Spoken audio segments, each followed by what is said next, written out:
dapat gawin, di ba? So, maraming mga pangaraan. Kaya kung gusto mong maging mature, kung talagang ayaw mo na maging baby ka, immature, you have to aspire to be mature. Kasi simula yan sa decision na gusto mong maging mature. Para matulad sa mundo nito, gusto mong humusay. Alam ba, para sa mga estudyante, kung gusto mo lamang na tawag doon ay pumasa, pasang-awa ka lang. Pero kung ako sa inyo, i-aspire mo na maging A student ka. Amen? Amen. Na ikaw yung nasa taas, Yes. aspire to be an A student and you will get it. Amen. Yes. Oo, nung kami nag-aaral, yung huli namin mag-aaral, talagang tinapit na yung taas. At yun naman lang nakamit kasi in-aspire ko yun. Pero kung nung araw, nung wala pa ako sa ating Panginoon, in-aspire ko lang na press. Di ba? Yung wag lang maging pula, yung record, kasi kung pula, bagsak yun eh. Kaya yung sila, this is spiritual, aspire to be mature and you will be mature. Palakpakan natin ang Panginoon. Kaya yung aspire to be mature, talagang dadalo yan sa gawain. Ang dami nating gawain, eh. Yes. Nakakala. Wala kayong dahilan. Actually, yung bahay nyo, pinaikutan na ng mga gawain. Maski na si Francis, maabot na sa lugar nyo. Amen? Huwag niyong tingnan si Francis. Kasi isipin nyo lang, si Francis ka lang. Uy, graduate na yan ang seminar. Amen. Lahat mo yung Bible mo yan. Oh, tama. Alam niyo, maganda ko yung Bible. In-aspire niya na magkaroon ng magandang Bible. Yes. Hello? Amen. Dahil binis ko niya magkaroon ng magandang Bible, nung mabalitaan, bagay, ang Diyos na rin ang pumigos, nagkaroon ng seminar, gusto kong magkaroon ng Bible. Ang Diyos, dahil nakita niyo, meron isang taga-Diyos Christ na gusto kong magkaroon ng Bible na bagamat kasi mahal ng Bible. Siguro kung yung alang Bible ay yung mga 2,000 plus yun, dahil something yan yan. Kaya ang hirap, mahirap makabili yung katulad ni Francis na magandang Bible.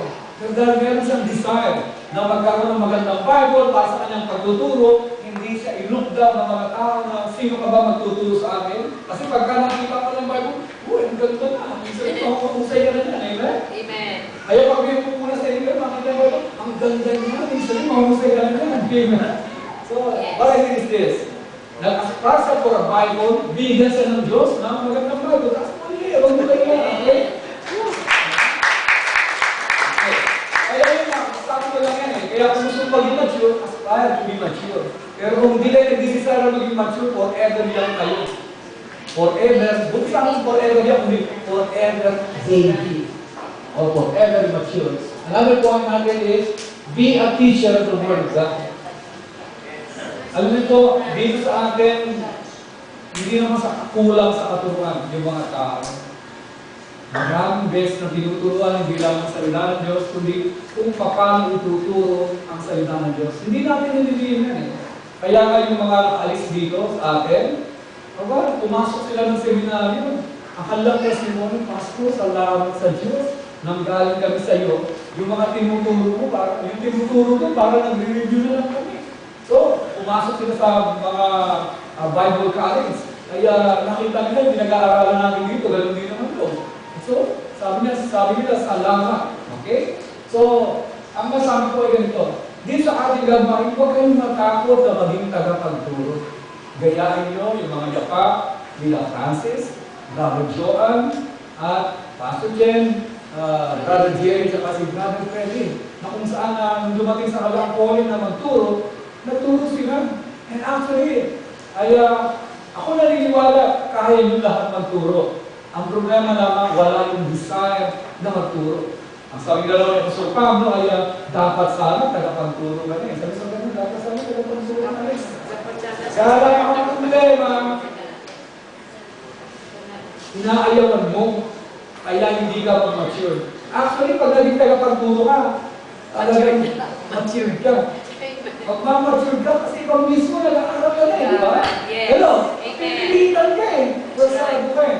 Kaya ang libro, sa dami ko ng mga Bible studies, iba yung message sa umaga, iba yung message sa hapon, mas marami yung naaaral na salita ng Diyos. At yung pag-aaral ng salita ng Diyos, ito ang nagdadala para tayo po ay mag-mature sa ating mga pananampalataya. Kaya huwag matakot maging tagapagturo. Actually, desire to be matured and be a teacher of the Word of God. Pag tayo kung tutuusin, para maging tagapagturo ka ng isang tao, yung lumamang ka lang sa kanya ng isang hakbang, kaya hindi ka na magturo. Kasi yung isang hakbang mo, yun ang ituturo mo sa kanya. So pag umabati ka rin ng isang hakbang, palagi kang lamang. Noong nagsimula ako, bago lang din ako kay Kristo eh.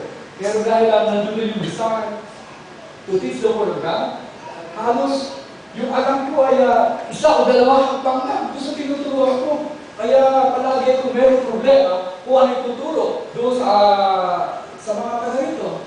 Pero ang maganda rito ay meron desire to be a teacher. Kaya sana po lahat ng kayong narito ay magkaroon ng desire na magturo ng salita ng Diyos. Kung ano alam nyo, yun ang ituro nyo. Sabi, you ought to be a teacher. Kaya dapat sana tagapagturo ka na. Kaya lamang hanggang ngayon, nananatili ka pang immature. Third, comprehend well the teaching of your pastors and company. Okay? So, narito ako, si Pastor Chen at ang aking mga kasamahan.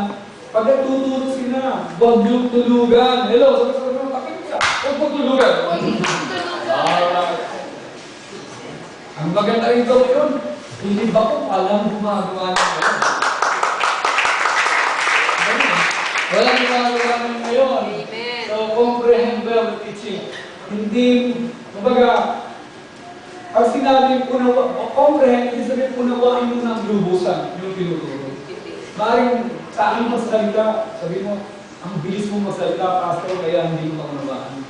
Pastor, yung mga sinasabi mo, parang hindi ito usapan sa kalsada eh. Kaya parang humihirap eh. Sa totoo lang, ganun naman talaga eh. Pag yung mga topic, hindi mo alam ito, mahirap unawain.